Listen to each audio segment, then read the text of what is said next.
ಇವತ್ತು ಕಾಯಿ ಚಿತ್ರಾನ್ನ ಹೇಗೆ ಮಾಡೋದು ಅಂತ ತೋರಿಸ್ಕೊಡ್ತಾ ಇದ್ದೀನಿ. ಇದು ತುಂಬ ಸುಲಭ ಮಾಡ್ಕೊಳ್ಳೋದಕ್ಕೆ, ತುಂಬ ಟೇಸ್ಟಿಯಾಗೂ ಬರುತ್ತೆ. ಖಂಡಿತ ಒಂದು ಸತಿ ಟ್ರೈ ಮಾಡಿ ನೋಡಿ, ನೀವೇ ಇಷ್ಟಪಟ್ಟು ಮಾಡ್ಕೊಂಡು ತಿಂತೀರಾ. ನಾನಿಲ್ಲಿ ಬಾಣಲಿನ ಕಾಯಕ್ಕೆ ಇಟ್ಕೊಂಡಿದ್ದೆ. ಅದಕ್ಕೇ ಒಂದು 3 ಟೇಬಲ್ ಸ್ಪೂನ್ ಆಗೋಷ್ಟು ಎಣ್ಣೆನ ಸೇರಿಸ್ಕೊತಾ ಇದ್ದೀನಿ.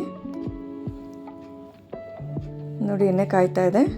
ಇದಕ್ಕೇ ಸಾಸಿವೆನ ಸೇರಿಸ್ಕೊತಾ ಇದ್ದೀನಿ. ಒಂದು ಅರ್ಧ ಟೇಬಲ್ ಸ್ಪೂನ್ ಆಗೋಷ್ಟು ಸಾಸಿವೆ ಎಲ್ಲ ಸಿಡಿಬೇಕು. ಇದಕ್ಕೇ ಜೀರಿಗೆನ ಸೇರಿಸ್ಕೊತಾ ಇದ್ದೀನಿ. ಅದು ಅಷ್ಟೇ 1 ಟೇಬಲ್ ಸ್ಪೂನ್ ಆಗೋಷ್ಟು. ಹಾಗೆ ಒಂದು ಸ್ವಲ್ಪ ಕರಿಬೇವನ್ನ ಸೇರಿಸ್ಕೊತಾ ಇದ್ದೀನಿ.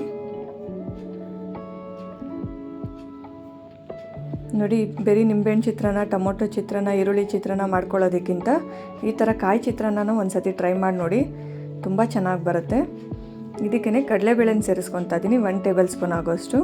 ಹಾಗೆ ಒಂದು ಅರ್ಧ ಟೇಬಲ್ ಸ್ಪೂನ್ ಆಗೋಷ್ಟು ಉದ್ದಿನಬೇಳೆನ ಸೇರಿಸ್ಕೊಂಡಿದ್ದೀನಿ.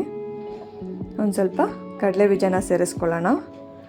ಇದನ್ನೆಲ್ಲ ಚೆನ್ನಾಗಿ ಹುರ್ಕೋಬೇಕಾಗತ್ತೆ. ಸ್ಲಿಮ್ಮಲ್ಲೇ ಇಟ್ಕೊಂಡು ಹುರ್ಕೊಳ್ಳಿ, ಇಲ್ಲಾಂದರೆ ಸೀದೋಗುತ್ತೆ.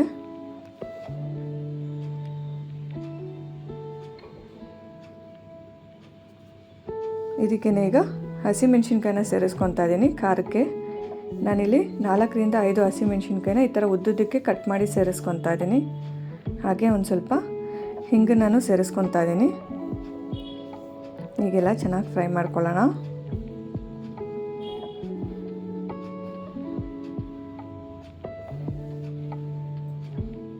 ಈಗ ರುಚಿಗೆ ತಕ್ಕಷ್ಟು ಉಪ್ಪನ್ನು ಸೇರಿಸ್ಕೊತಾ ಇದ್ದೀನಿ. ಈಗ ಉಪ್ಪೆಲ್ಲ ಕರಗಬೇಕು. 1 ಸೆಕೆಂಡ್ ಫ್ರೈ ಮಾಡ್ಕೊಳ್ಳಿ. ನಾನಿಲ್ಲಿ ಯಾವುದೇ ರೀತಿ ಅರಿಶಿನ ಉಪಯೋಗಿಸ್ತಾ ಇಲ್ಲ, ಹಾಗೆ ನ್ಯಾಚುರಲಾಗೆ ಮಾಡ್ಕೊತಾ ಇದ್ದೀನಿ. ಯಾಕಂದರೆ ಕೊಕೊನಟ್ ರೈಸು ವೈಟ್ ಆಗಿದ್ರೇ ಚೆನ್ನಾಗಿರುತ್ತೆ.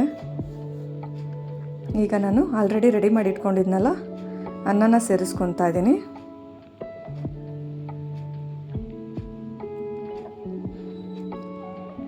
ಆಗಿ ಮಾಡಿರೋದು ಅಂತೇನೂ ಇಲ್ಲ, ಬೇಕಾದರೆ ರಾತ್ರಿ ಉಳಿದಿರೋ ಅನ್ನದಲ್ಲೂ ಬೇಕಾದರೆ ನಾವು ಈ ಥರ ಮಾಡ್ಕೋಬೋದು. ಈಗ ನಾನು ತೆಂಗಿನ ತುರಿನ ಸೇರಿಸ್ಕೊತಾ ಇದ್ದೀನಿ. ಸ್ವಲ್ಪ ಜಾಸ್ತಿನೇ ಸೇರಿಸ್ಕೊಳ್ಳಿ.